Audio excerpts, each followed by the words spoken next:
तर इकडं शुभम पाटील लढा लागलेला, दोन्ही पायाला काळी निकॅप लावलेला, हिरवी लांग परिधान केलेला, गाडवेवाडीचा, पण सराव करतो भुसणीला. मग तुम्हाला सांगितलं रुद्राक्ष गाडवे, शंकर गाडवे आणि शुभम गाडवे.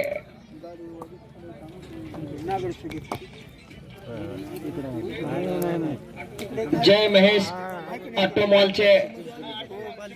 ऑटोमॉलचे मालक सन्माननीय दरगड साहेब या ठिकाणी उपस्थित झालेले आणि त्यांची 5,000 रुपये नामाची कुस्ती या मैदानामध्ये ठेवण्यात आलेली आहे.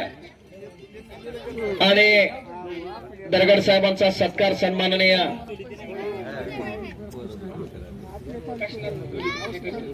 काशीनाथजी पुरी यांना मी विनंती करतोय, दरगड साहेबांचा सत्कार आपण या ठिकाणी करावा. जय महेश ऑटोमॉलचे सर्व आणि या मैदानाला खऱ्या अर्थानं बळ देणारे भुसणी गावच्या ऐतिहासिक कुस्ती मैदानाच्या वतीनं पुन्हा एकदा सत्कार या ठिकाणी होतोय. आज खऱ्या अर्थानं आनंदाचा दिवस आहे, नवचैतन्य भरणारा दिवस आहे, विजयाचा दिवस आहे. प्रत्येक क्षण ना क्षण चैतन्य भरणारा असा हा गुढीपाडव्याचा दिवस आहे, विजयाची गुढी आहे. आणि म्हणून कुस्ती क्षेत्रामध्ये नामवंत कीर्तिवंत अशा पैलवानाचा सुद्धा सत्कार या ठिकाणी पार पडलेला आहे, पाहुण्याचा सत्कार पार पडू लागलेला आहे. दरगड साहेबांचे सुद्धा 5,000 या गावचे भाचे आहे, पण भाच्यासाठी हे गाव खऱ्या अर्थानं मानलं गेलेलं आहे.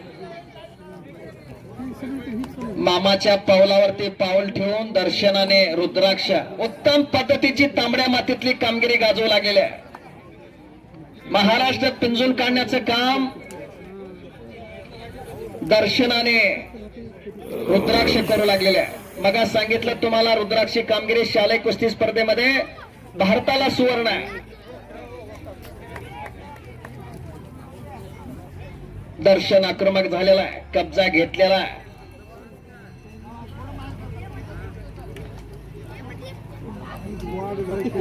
तर समोरल्या बाजूला शिवराज हाके पैलवान लढतायत, कोळगावचे प्राध्यापक आहे. आणि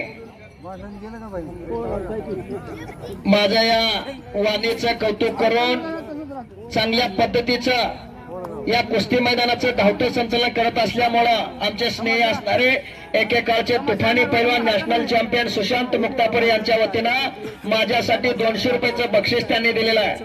मी त्यांचे मनापासून आभार मानतोय, धन्यवाद देतोय. माझ्या सुद्धा थोडक्या मोडक्या शब्दाला मान आणि सन्मान आपण दिलेला आहे, माझ्या सुद्धा शब्दांचा गौरव आपण केलेला आहे, त्याबद्दल मुक्तापुरे पैलवानचे मनापासून आभार मानतोय. 5,000 रुपये नामाची कुस्ती जोडली गेलेली आहे, वैयक्तिक कुस्ती जोडण्यात आलेली आहे दरगड साहेबांचे. हा जय महेश ऑटोमॉलचे. आणि इकडं दर्शन तांबोळकर विजय झालेला, जरा टाळ्या वाजवा टाळ्या. गावचा भाचा विजय झालेला, कवळा बिलवा दिसणारा उंचापुरा.